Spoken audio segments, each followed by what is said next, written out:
मैं mrs Mamta Ardev, assistant professor and HOD of home science department, government Kamla Devi Rathi Mahila PG college, Rajnandgaon, Chhattisgarh.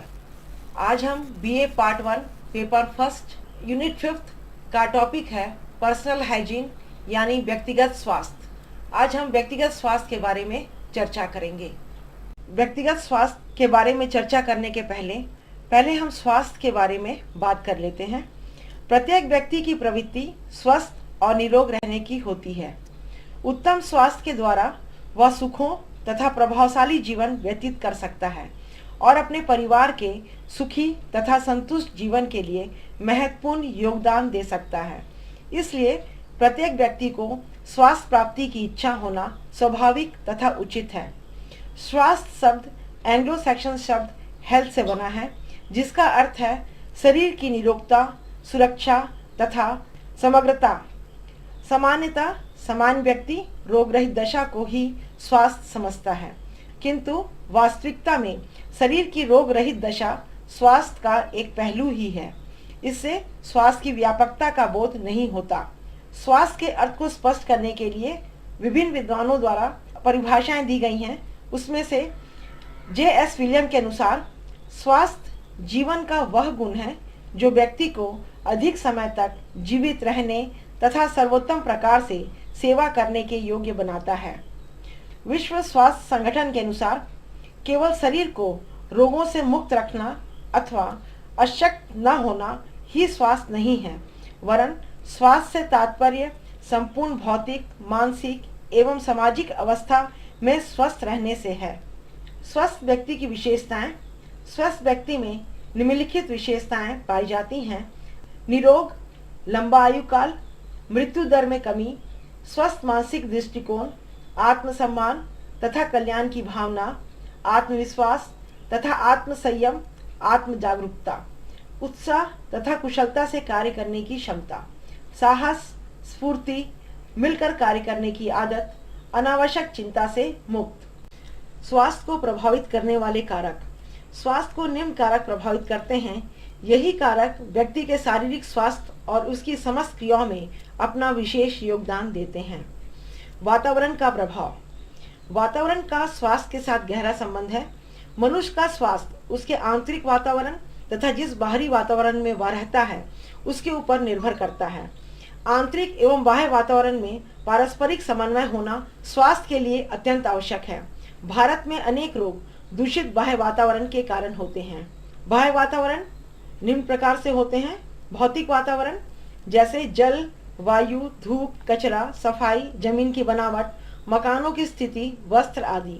जैविक वातावरण वातावरण में जीवित कीटाणु, जीवाणु व विषाणु, पेड़ पौधे, पशु पक्षी, कीड़े मकोड़े जो मनुष्य के आसपास मंडराते हैं, उनका स्वास्थ्य पर बड़ा प्रभाव पड़ता है। सामाजिक वातावरण समाज के लोग, रहन सहन, खान पान, रीति रिवाज आदि मनुष्य के शारीरिक विकास तथा उसके विचारों और क्रियाओं को प्रभावित करते हैं। आनुवांशिकता का प्रभाव। प्रत्येक जीव अपने से मिलते जुलते लक्षणों वाली संतान को जन्म देता है।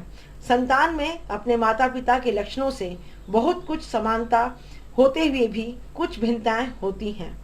आनुवांशिकता द्वारा माता पिता के अनेक गुण, अवगुण तथा संतान को प्राप्त होते हैं। आनुवांशिक लक्षणों की वृद्धि तथा विकास वातावरण में उपलब्ध साधनों व सुविधाओं के द्वारा होता है।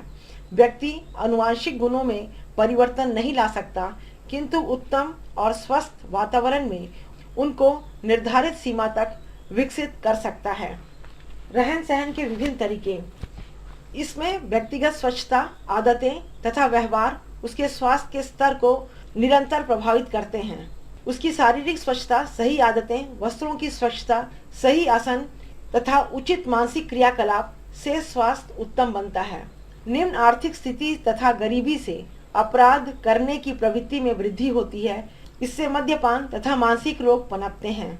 स्वास्थ्य सेवाएं, जिसमें मानव मात्र स्वास्थ्य के प्रति सजग रहकर देश की उन्नति में सहयोग प्रदान कर सके। स्वास्थ्य सेवाएं व्यक्ति भौतिक एवं सामाजिक वातावरण के साथ ही साथ स्वास्थ्य सेवाओं की उपलब्धि से भी प्रभावित होता है, जिससे मानव मात्र स्वास्थ्य के प्रति सजग रहकर देश की उन्नति में सहयोग प्रदान कर सके। पोषक तत्व। पोषण और स्वास्थ्य का चोरी दामन का साथ है। कहावत है कि जैसा खाए अन्न वैसे होवे मन। पोषण जन्म से लेकर मृत्यु तक मनुष्य स्वास्थ्य को प्रभावित करता है। कुपोषण से विभिन्न प्रकार की बीमारियां उत्पन्न हो जाती हैं, अतः मनुष्य को उत्तम पोषण प्राप्त होना चाहिए। व्यक्तिगत स्वास्थ्य। जब स्वास्थ्य विज्ञान उन व्यवस्थापनों की विवेचना करता है जो व्यक्ति द्वारा अपने शरीर और मन को स्वस्थ रखने के लिए किए जाते हैं, तब उसे व्यक्तिगत स्वास्थ्य कहते हैं। इसके अंतर्गत सारी व्यक्तिगत बातें निहित होती हैं जिनके द्वारा हम स्वयं स्वस्थ रह सकते हैं। सामुदायिक स्वास्थ्य एक वृहत विषय है जिसमें व्यक्तिगत, परिवार तथा समुदाय को स्वास्थ्य सेवाएं प्रदान करना है। इसमें जल प्रदाय, चिकित्सा सेवाएं, स्कूली स्वास्थ्य, टीकाकरण, बीमारियों के रोकथाम तथा उपचार शामिल हैं। सामुदायिक स्वास्थ्य में पूरे समुदाय की स्वास्थ्य सेवाएं आ जाती हैं, जबकि व्यक्तिगत स्वास्थ्य में केवल एक व्यक्ति के शारीरिक, मानसिक, सामाजिक तथा आध्यात्मिक स्वास्थ्य की देखभाल आती है। व्यक्तिगत स्वास्थ्य वह विज्ञान है जो व्यक्तियों को स्वास्थ्य के नियमों से परिचित कराता है। किसी व्यक्ति को पूर्ण स्वस्थ रहने के लिए निम्नलिखित बातों की आवश्यकता रहती है। शुद्ध वायु। मनुष्य को जीवित रहने के लिए बाहरी वातावरण में शुद्ध वायु की अत्यधिक आवश्यकता होती है। यह वायु हम स्वतः ही वायुमंडल से प्राप्त करते हैं, इसलिए मानव का निवास स्थान ऐसा होना चाहिए जहां शुद्ध वायु पर्याप्त मात्रा में हो। सूर्य प्रकाश। सूर्य का प्रकाश स्वच्छ और स्वास्थ्यवर्धक होता है। प्रातःकाल सूर्य के साथ ही पैदल भ्रमण हो जाना चाहिए। अपने मकानों की खिड़की, रोशनदान, दरवाजे खोलकर रखने चाहिए जिससे धूप व सूर्य की पर्याप्त रोशनी आती रहे। स्वच्छ पेयजल। पेयजल की भी शुद्धता महत्वपूर्ण स्थान रखती है। दूषित जल में अनेक रोग फैलते हैं जैसे हैजा, पीलिया, टाइफाइड आदि, इसलिए जहां तक संभव हो पानी को छानकर उबालकर ही पीना चाहिए। पौष्टिक आहार। किसी व्यक्ति को स्वस्थ रहने के लिए पर्याप्त पौष्टिक आहार आवश्यक है। भोजन से पूर्व हाथ स्वच्छ करने चाहिए। भोजन को भली प्रकार चबाकर खाना चाहिए। भोजन के पश्चात दांतों की सफाई करना आवश्यक है। शारीरिक स्वच्छता। प्रत्येक व्यक्ति को सुबह उठने के पश्चात शौच को जाना चाहिए। प्रातःकाल स्वच्छ पानी से स्नान कर बालों में तेल लगाकर कंघी करना चाहिए। प्रत्येक व्यक्ति को हाथ पैर के नाखून हर सप्ताह काटने चाहिए। निद्रा। स्वास्थ्य की दृष्टि से प्रत्येक मनुष्य को प्रतिदिन 6-7 घंटे अवश्य सोना चाहिए। साधारणतः रात्रि का समय सोने के लिए उचित है। व्यायाम। नियमित व्यायाम करना स्वास्थ्य के लिए अत्यंत आवश्यक है। प्रत्येक मनुष्य को सुबह एक्सरसाइज करना चाहिए। नियमित रेगुलर एक्सरसाइज से शरीर निरोगी रहता है तथा व्यक्ति की आयु बढ़ती है। मल विसर्जन। अच्छे स्वास्थ्य के लिए हमारे घरों, मोहल्लों, नगरों में मल विसर्जन की व्यवस्था अच्छी होनी चाहिए। इसके अंतर्गत नालियों की सफाई, सेप्टिक टैंक की व्यवस्था आदि कार्य संस्थाओं को करना चाहिए। उचित वस्त्र। वस्त्र स्वच्छ, सादगीपूर्ण होने चाहिए। मौसम के अनुकूल हमें वस्त्र धारण करना चाहिए। वस्त्र शरीर से अधिक चिपके तथा तंग नहीं होने चाहिए, किंतु कुछ ढीले होने चाहिए। रात्रि को सोते समय वस्त्र ढीले पहनने चाहिए। स्वच्छ मकान। प्रत्येक मनुष्य को प्रतिदिन अपने घर के अंदर तथा बाहर की सफाई रखनी चाहिए। वर्ष में एक बार मकान के अंदर व बाहर से पुताई करना चाहिए। व्यक्तिगत स्वास्थ्य या पर्सनल हाइजीन। स्वास्थ्य विज्ञान शब्द अंग्रेजी के हाइजीन का हिंदी रूपांतरण है। हाइजीन शब्द ग्रीक शब्द हाइजिया से बना है, जो कि ग्रीक में स्वास्थ्य की सामग्री मानी जाती है। स्वास्थ्य विज्ञान स्वास्थ्य को सुरक्षित रखने तथा उन्नत बनाने वाला शास्त्र है, क्योंकि वह वैज्ञानिक ज्ञान पर आधारित है। स्वास्थ्य विज्ञान एक कला भी है, क्योंकि यह दैनिक जीवन में वैज्ञानिक ज्ञान के क्रमबद्ध प्रयोग की कुशलता भी विकसित करता है। स्वास्थ्य विज्ञान का अर्थ। स्वास्थ्य के नियम अर्थात इसमें वे सारी बातें सम्मिलित हैं जिनका संबंध स्वास्थ्य से रहता है। इसका उद्देश्य सिर्फ ज्ञान प्राप्त करना नहीं है, अपितु व्यक्ति को अपने जीवन स्तर को सुधारने तथा शारीरिक एवं मानसिक हित के लिए प्रोत्साहित और प्रशिक्षित करना है, जिससे वह सुखमय जीवन व्यतीत कर सके। व्यक्तिगत स्वास्थ्य की परिभाषाएं। व्यक्तिगत स्वास्थ्य वह विज्ञान है जो व्यक्तियों को स्वास्थ्य के नियमों से परिचित कराता है। स्वास्थ्य विज्ञान जब उन समायोजनों की विवेचना करता है जो व्यक्ति द्वारा अपने शरीर और मन को स्वस्थ रखने के लिए किए जाते हैं, तब उसे व्यक्तिगत स्वास्थ्य कहते हैं। हमारे जीवन में व्यक्तिगत स्वास्थ्य का अत्यंत महत्व है। शरीर को स्वस्थ रखना, स्वास्थ्य के नियमों का पालन करना प्रत्येक व्यक्ति का धर्म है।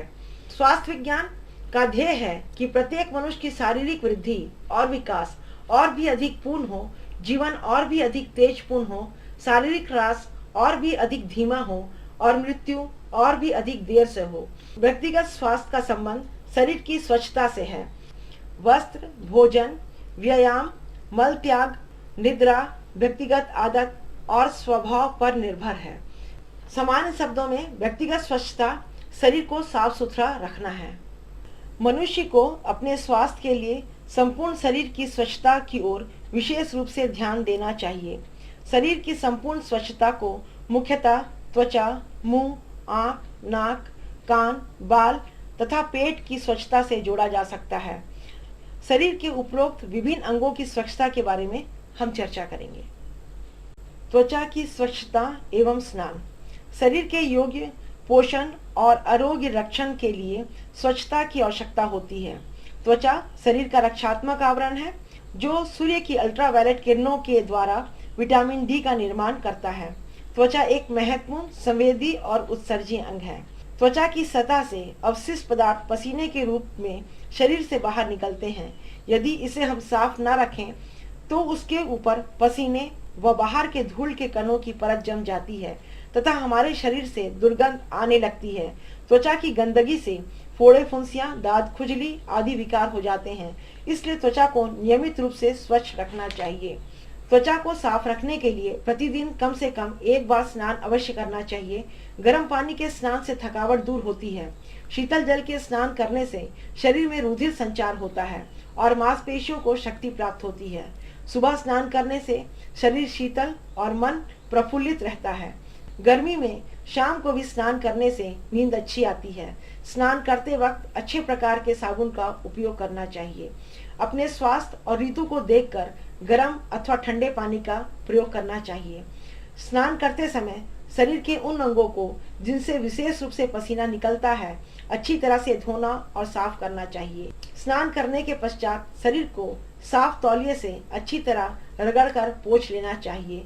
भोजन और व्यायाम के तुरंत बाद स्नान नहीं करना चाहिए। अस्वस्थता की दशा में स्नान करना संभव न हो तब गर्म जल में तौलिया भिगोकर शरीर पोंछ लेना चाहिए। मुख की स्वच्छता। हम जो खाते हैं वह मुंह द्वारा हमारे शरीर में प्रविष्ट होता है, इसलिए मुंह की नियमित सफाई करनी चाहिए।